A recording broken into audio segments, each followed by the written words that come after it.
हमारे हैं चंद्रमोहन शर्मा जी, ऋग्वेद मनाज जी और हमारे सारे साथी वो जो है वो हार डालेंगे। हार गोली साहब थोड़ा पीछे प्लीज।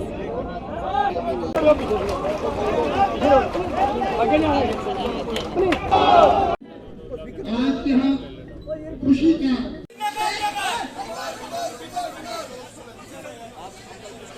हमने विधि परमेश्वरनाथ कुंवर साहब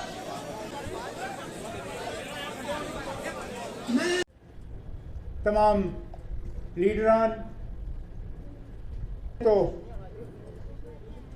नेशनल कॉन्फ्रेंस के सदर जनाब फारूक अब्दुल्ला साहब के तरफ से, अपने तरफ से हमारे तंजीम के जनरल सेक्रेटरी जनाब सागर साहब के तरफ से, मैं आज जो हमारे दो सीनियर साथी अपना नए कमांड संभालने जा रहे हैं, जनाब सदोत्रा साहब और सुरेंद्र चौधरी साहब को दिल की गहराइयों से मुबारकबाद पेश करना चाहता हूं। दोनों आपके लिए नए नहीं हैं।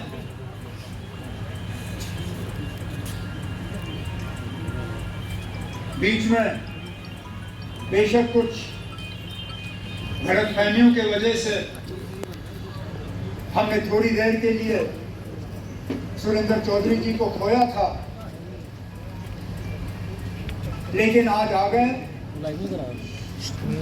दोबारा जान सदोत्रा साहब को एक रोल न सिर्फ देने की जरूरत है, बल्कि इनके तजुर्बे का और इनके काम करने के तरीके का हमें फायदा मिलना चाहिए। आज एडिशनल जनरल सेक्रेटरी के तौर पे अपनी नई जिम्मेदारी जो है वो शुरू करने जा रहे हैं। मुझे पूरा यकीन है कि जम्मू कश्मीर नेशनल कॉन्फ्रेंस और जम्मू कश्मीर को इनके आज इस नए रोल शुरू करने से बहुत जल्द आपको इसका फर्क और फायदा जो है वो दिखना शुरू हो जाएगा। मैं अपने तरफ से इनको यकीन दिलाता हूं कि जहां पे भी आपको हमारी मदद, हमारे ताउन की ज़रूरत होगी, आप बस इशारा ही करिए और हम आपके साथ हैं।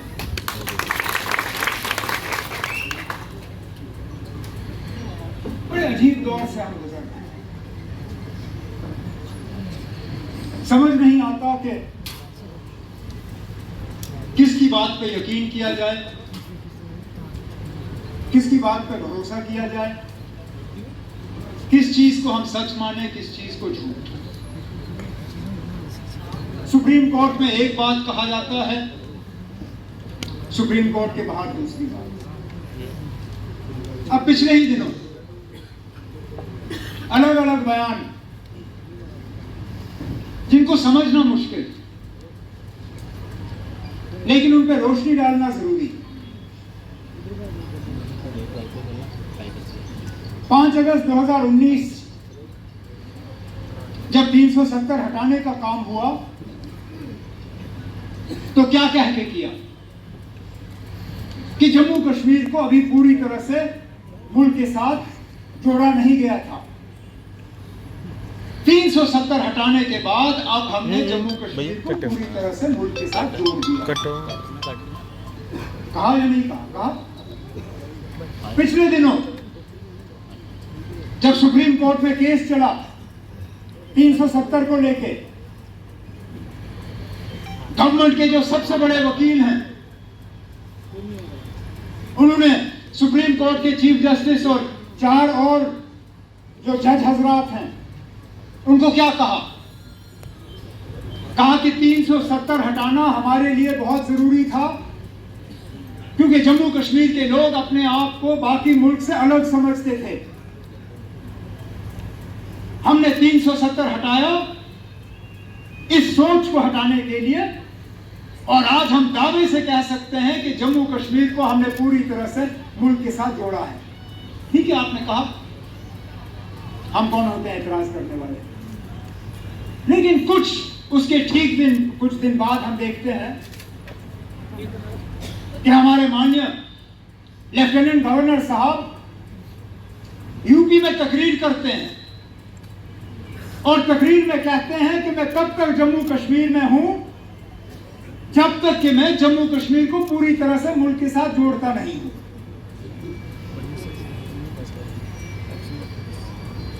अब मुझे बताइए ना,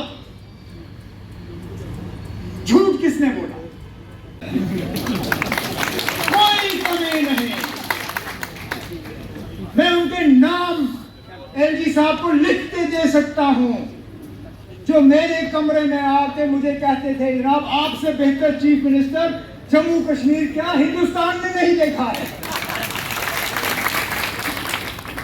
जो वोट पड़ने से एक दिन पहले मुझे कहते थे जनाब आप हार ही नहीं सकते हो।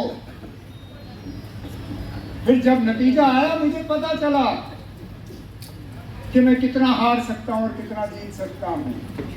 मुझे डर इस बात का है कि जिन चापलूसों ने मेरे इर्द गिर्द मेरे कान में ये थोड़ी बहुत बातें डाली, वही चापलूस आज राजभवन के चक्कर काट रहे हैं और वही एलजी साहब के कान में ये बात डाल रहे हैं कि ना 80% जम्मू कश्मीर के लोग आपको पसंद करते हैं।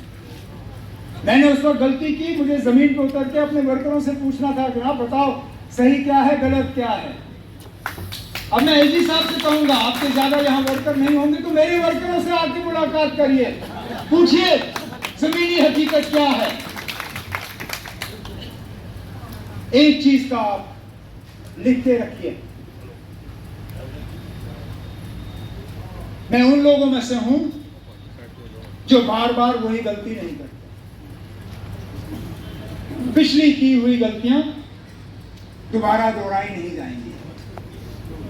जो नेशनल कॉन्फ्रेंस के वर्करों को बीच बीच में हमने गिला और शिकवा करने का मौका दिया था, खासकर जब हमारी हुकूमत थी, मैं आपको यकीन दिलाता हूं कि दोबारा हम वो गिला शिकवा करने का आपको मौका नहीं देंगे।